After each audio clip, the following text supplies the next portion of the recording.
हाँ जी, नमस्कार जी। अस्सलाम वालेकुम। देखिए बहन, यहाँ पर जैसे ही आप लोग आश्रम खमाणों पंजाब में आए हो, तो यहाँ पर कहीं ऐसा तो नहीं लगा भी यहाँ पर हिंदू मुसलमान सिख ईसाई को अलग अलग नजर से देखा जाता हो? नहीं नहीं, ऐसा कुछ भी नहीं है। यहाँ पे सभी को इक्वली देखा जाता है। तो आपको यहाँ पर आकर कैसा लगा? मेरे को यहाँ पे आके बहुत अच्छा लगा। मैंने यहाँ पे प्रदर्शनी भी देखी, बहुत अच्छा लगा है। मतलब यहाँ पे आके देखिए, यहाँ पर बाइबल भी रखी हुई है, यहाँ पर कुरान शरीफ भी रखी हुई है, और यहाँ पर सिख धर्म के जो ग्रंथ है वो भी रखे हुए हैं, और वेद कुरान भी सब कुछ यहाँ पर रखा हुआ है। तो आपको यहाँ पर मतलब एक खुदा के बारे में बताया गया हो? हाँ जी, यहाँ पे बताया गया है। यहाँ पे सभी जो ग्रंथ रखे गए हैं उनमें कबीर जी को ही अल्लाह बताया गया है। तो आपको ये पक्का हो गया अभी यहाँ पर जो है ग्रंथों में ये साबित कर दिया गया है अभी कुरान शरीफ में भी अल्लाह जो है कबीर है? हाँ जी। नमस्कार जी। सिद्ध साहिब जी। देखिए, आपके बोलने से ये लग रहा है भी आपने संत रामपाल जी महाराज से नाम दीक्षा ले रखी है, तो आप किस आधार पे यहाँ पर जुड़े? संत रामपाल जी महाराज जी बताते हैं कि जीव हमारी जाति है, मानव धर्म हमारा, और हिंदू मुस्लिम सिख ईसाई धर्म नहीं कोई नारा। ये जो हिंदू मुस्लिम सिख का बंटवारा कर रखा है ना, ये मनुष्यों ने स्वयं कर रखा है। हम एक ही पिता के संतान हैं, और भगवान ने ऐसा कभी नहीं बोला कि हाँ ये अलग जाति है, और भगवान ने नहीं बांटी थी जाति। और हम भगवान को बोलते कि हाँ हिंदुओं का भगवान होता है और मुसलमान का अल्लाह होता है, तो ऐसा कुछ नहीं है। अगर एक पानी है तो पानी को हम वाटर, जल, पानी, नीर बोलेंगे तो है, तो वो रहेगा तो वो पानी ही ना, और उससे हमारी प्यास मिटेगी। और इसी प्रकार हम ईश्वर को अल्लाह, भगवान, खुदा, जो मर्जी बोले, वो तो है एक ही परमात्मा, और वो है कबीर परमेश्वर। क्या हजरत मोहम्मद जी ने मांस खाने के बारे में अपने अनुयायियों को बोला था? हजरत मोहम्मद जी ने ऐसा कुछ भी नहीं बोला था मांस खाने के लिए, और परमात्मा ने, और हमारे ग्रंथों में कहीं भी नहीं लिखा है। यहाँ पर दो बहनें और है, जिसमें एक बहन ने जो किताब रखी हुई है मुसलमान नहीं समझे ज्ञान कुरान। तो ये देखिए दोस्तों, बड़ा ही अलग वे में अलग कंटेंट है, मुसलमान नहीं समझे ज्ञान कुरान। तो ये किताब जो आपने उठा रखी है, तो ये इस किताब में क्या लिखा हुआ है? इस किताब में बताया गया है कि हजरत मोहम्मद जी के 1,80,000 शिष्य थे, और उन्होंने भी कभी मांस नहीं खाया। इसके बारे में वाणी भी है कि नबी मोहम्मद नमस्कार है, राम रसूल कहाया, 1,80,000 को सौगंध जिन नहीं कर्द चलाया। ये वाणी किसकी है? ये वाणी कबीर साहिब जी की है। अच्छा, तो जो कुरान शरीफ में जो बताया गया है, अल्लाह बताया गया है, खुदा बताया गया है, वो किसको बताया गया है? कुरान शरीफ में अल्लाह जो है कबीर जी को बताया गया है। उनको कबीरा, खबीरा, कबीरन करके संबोधित किया गया है। तो आपका नाम क्या है जी? मेरा नाम सानिया दासी है। आप मुसलमान फैमिली से बिलोंग करती हो, आप संत रामपाल जी महाराज की अनुयायी हो चुकी हो, आपको देखने से ये लग रहा है। तो क्या आप जब संत रामपाल जी महाराज की अनुयायी बनी, तो क्या आपको एक संघर्ष करना पड़ा था? जी, आम समाज में लोगों को लगता है कि संत रामपाल जी महाराज जी धर्म परिवर्तन करवाते हैं, लेकिन ऐसा नहीं है। संत रामपाल जी महाराज जी हमें कुरान शरीफ खोल के और भी सारे सदग्रंथ खोल के ऑथेंटिक प्रूफ दिखाते हैं कि कहाँ पे लिखा है कि कबीर जी अल्लाह है, और को एक साथ जोड़ने के लिए भरसक प्रयत्न कर रहे हैं और ज्ञान दे रहे हैं। देखिए, मतलब जैसे मुसलमान भाई है, वो भी एक अल्लाह, एक खुदा को की इबादत करते हैं। तो क्या मुसलमान आज तक ये नहीं समझ पाए थे भी अल्लाह जो है, खुदा जो है, कबीर साहिब है? कहीं भी नहीं, उनको नहीं पता चला? जी, उनको पता नहीं चल पाया, क्योंकि कुरान शरीफ में काल का दिया हुआ ज्ञान भी है। हमें संत रामपाल जी महाराज जी का ज्ञान होने के बाद में पता लगा। तो संत रामपाल जी महाराज जी हमारे को कबीर परमात्मा वाला ज्ञान दे रहे हैं। मुस्लिम समाज जो है वो काल वाला ज्ञान को अल्लाह का ज्ञान समझ के मान रहा है, लेकिन जो हजरत मोहम्मद जी थे उनको भी कबीर परमात्मा सतलोक लेके गए।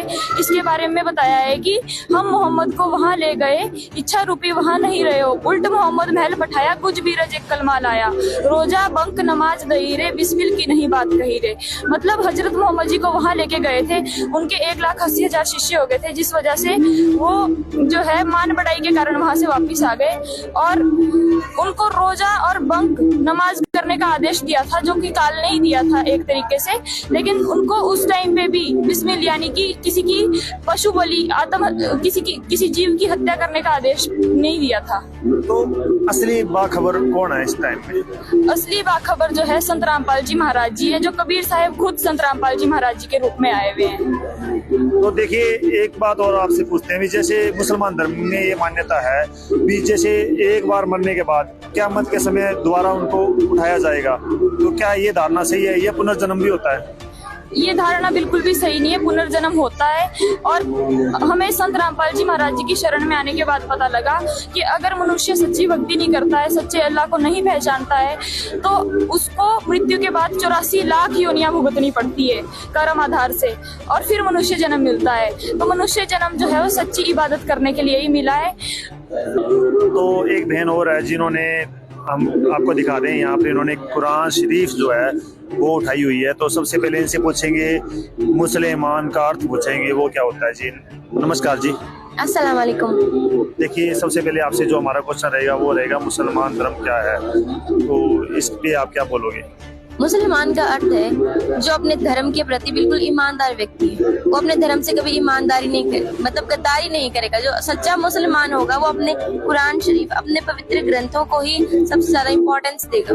ये तो बिल्कुल ही उल्ट बोल रही हो आप। देखिए, आपने तो जो मुसलमान धर्म से होते हुए भी संत रामपाल जी महाराज के यहाँ पर आ चुके हो, तो आपने तो अपने ग्रंथों से अलग जो वे है वो अपना लिया, क्योंकि संत रामपाल जी महाराज मुसलमान धर्म से नहीं है। तो आप तो फिर मुसलमान कैसे हो सकते हैं। संत रामपाल जी महाराज जो है वो मुस्लिम नहीं है, पर लेकिन जो मेरे हाथ में आप इस वक्त पुस्तक देख सकते हैं वो हमारे ही मजहब की पवित्र पुस्तक है। ये पाक कुरान शरीफ है। और यहाँ देखिए सूरत फुलकानी में ये खातून मुझे ये चीज दिखा रही थी जिसमें ये लिखा है फला तूतीन काफिरन व जिहादिन बिहादिन जिहादिन कबीरन, मतलब यहाँ कबीर को अल्लाह रसूल अल्लाह बताया गया है। तो देखिए, यहाँ पर संत रामपाल जी महाराज कुरान शरीफ को ही मान्यता देते हैं। जी बिल्कुल, हमें हमारे पाक ग्रंथों से ही सच्चाई बताई जा रही है। देखिए बहन, बहुत सारे जो देश है आज मुसलमान धर्म को अपना चुके हैं। कहीं ना कहीं वो बोल रहे हैं भी खुदा एक है, अल्लाह एक है, ठीक है। और संत रामपाल जी महाराज फिर भी वो हिंदू धर्म से जैसे बिलोंग करते हैं। तो इस चीज को आप कैसे देखते हो। मैं ये चीज को मानती हूँ कि बहुत सारे मुस्लिम देश हैं, पर लेकिन मुसलमान के लिए सबसे बड़ा उसका कुरान शरीफ है। कुरान शरीफ के बाद हम किसी की चीज को सुनने के इनकार कर देंगे। और हमारे कुरान शरीफ में कबीर को खुदा बताया गया है और संत रामपाल जी महाराज भी कबीर को खुदा बता रहे हैं। तो बात तो एक ही है। वो हमसे कह रहे हैं कि अपने ही पवित्र पाक ग्रंथों को देखिए। हम तो इन्हीं में देख रहे हैं, इन्हीं में पैगंबर कबीर को बता रखा है। तो एक ये बताओ, जैसे सिमिलरिटी बताओ भी, जैसे हिंदू धर्म में जो ग्रंथों में है और वो अपने कुरान शरीफ में भी है, इनकी सिमिलरिटी के बारे में बताइए थोड़ा। जिस तरह से हमारी कुरान शरीफ में, तो नाजरीन आप देख सकते हैं यहाँ पर ये है कुरान शरीफ का सूरत फुरकानी 25 और 26। यहाँ पर देखो कबीर जी को खबीरन के नाम से संबोधित किया गया है। और यहाँ पर आप देख सकते हैं, और उस जिंदा पर भरोसा रखो जो कभी मरने वाला नहीं, और तारीफ के साथ उसकी पाकी बयान करते रहो, और अपने बंदों के गुनाहों से वह काफी खबरदार है। जिसने आसमानों और जमीन और जो कुछ उसके बीच में है 6 दिन में पैदा किया, फिर तख्त पर जा विराजा। वो अल्लाह बड़ा रहमान है। तो उसके खबर किसी बाखबर यानी इल्म वाले से पूछ देखो। अभी मैंने आपको कुरान शरीफ से प्रमाण बताया, अब हम आपको बताते हैं गीता से प्रमाण। यह श्रीमद् भगवत गीता, तो इसके अध्याय 4 के श्लोक 34 में लिखा है, उस ज्ञान को तू तत्वदर्शी ज्ञानियों के पास जाकर समझ। उसको भली भांति दंडवत प्रणाम करने से, उसकी सेवा करने से और कपट छोड़कर सरलता पूर्वक प्रश्न करने से वे परमात्म तत्व को भली भांति जानने वाला ज्ञानी महात्मा तुझे उस तत्व ज्ञान का उपदेश करेंगे। तो जिस परमात्मा को कुरान शरीफ में बाखबर इल्म वाली से संबोधित किया गया है, उसे यहाँ उस परमात्मा को यहाँ पर तत्वदर्शी संबोधित किया गया है। तो ये जो मैंने अभी आपको बताया कुरान शरीफ और श्रीमद् भगवत गीता में जिस बाखबर इल्म वाले की बात की गई है वो है परमेश्वर कबीर साहिब जी। और अगर आप कपट छोड़कर सरलता पूर्वक इनसे प्रश्न करेंगे तो तभी आपको सच्चा परमात्मा मिलेंगे। तो नाजरीन, कुरान शरीफ और गीता में उसी अल्लाह का पाक इल्म दिया है। तो देखिए, आप यहाँ पर आप आए सतलोक आसम मुखवाणों की प्रदर्शनी में, आपको इन्होंने उस अल्लाह के बारे में बताया और ये भी बताया भी अल्लाह जो है साकार है या निराकार है। ये भी बताया आपको भी पुनर्जन्म होता है नहीं होता। तो इसके बारे में क्या आपको ये चीजों का समझ लगी हुई है। हाँ जी, पहले हमें पता था कि अल्लाह बेचून है, लेकिन यहाँ पे हमें दीदी जान ने बताया, मतलब कि पाक कुरान से भी बताया कि जो अल्लाह है वो साकार है। और हमने सोशल मीडिया जैसे यूट्यूब वगैरह में भी देखा है कि पुनर्जन्म होता है। जैसे दीदी जान ने यहाँ पे बताया, तो सच में पुनर्जन्म भी होता है और जो हमारे अल्लाह है खुदा है वो साकार है। तो इन चीजों का प्रमाण जो है पाक कुरान में भी है। जी हाँ जी, पाक कुरान में भी है, बल्कि श्रीमद् भगवत गीता में भी है। तो आपको यहाँ पर सभी धर्म ग्रंथ है वो दिखा दिए गए हैं। जी हाँ जी, मेरे को सभी धर्म ग्रंथ जो है दीदी जान ने दिखा दिए हैं। तो इन चीजों से आपको ये लग रहा है भी पूरा विश्व एक हो सकता है संत रामपाल जी महाराज के जरिए?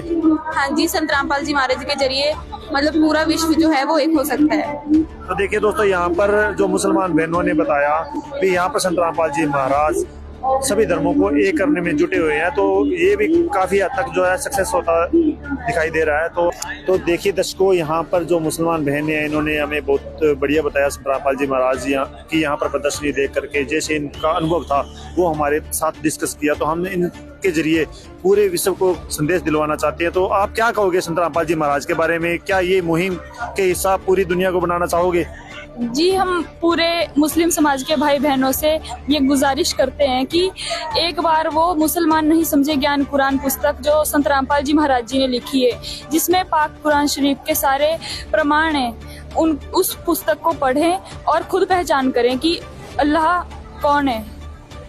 उस देख करके प्रमाणित हो गया भी संत रामपाल जी महाराज अल्लाह है। हाँ भाईजान, मेरे को मतलब जैसे दीदी जान की जो भी व्याकुलता थी उसको देख के लग गया कि जो संत रामपाल जी महाराज जी हैं वो अल्लाह हैं, खुदा हैं, क्योंकि वर्तमान समय में संत रामपाल जी महाराज जी कबीर अल्लाह का अवतार लिए हुए इस धरती पर पधारे हैं। क्या सच में लग रहा है अभी संत रामपाल जी महाराज सभी मजहबों के धर्मों के सभी अनुयायियों को सतलोक ले जाएंगे? हाँ भाईजान, जैसा कि संत रामपाल जी महाराज जी जो हमारे खुदा हैं, अल्लाह हैं, वो हमें शास्त्रों के अनुसार जो है भक्ति साधना बताते हैं। अल्लाह जी मतलब कि जैसे हमारी जो हम मुसलमान हैं वो पाक कुरान के ऊपर ही डिपेंडेंट रहते हैं, उसमें से भी अल्लाह संत रामपाल जी महाराज जी बताते हैं कि जो कबीर परमेश्वर जी हैं वही खुदा हैं, वही अल्लाह है। ठीक है जी।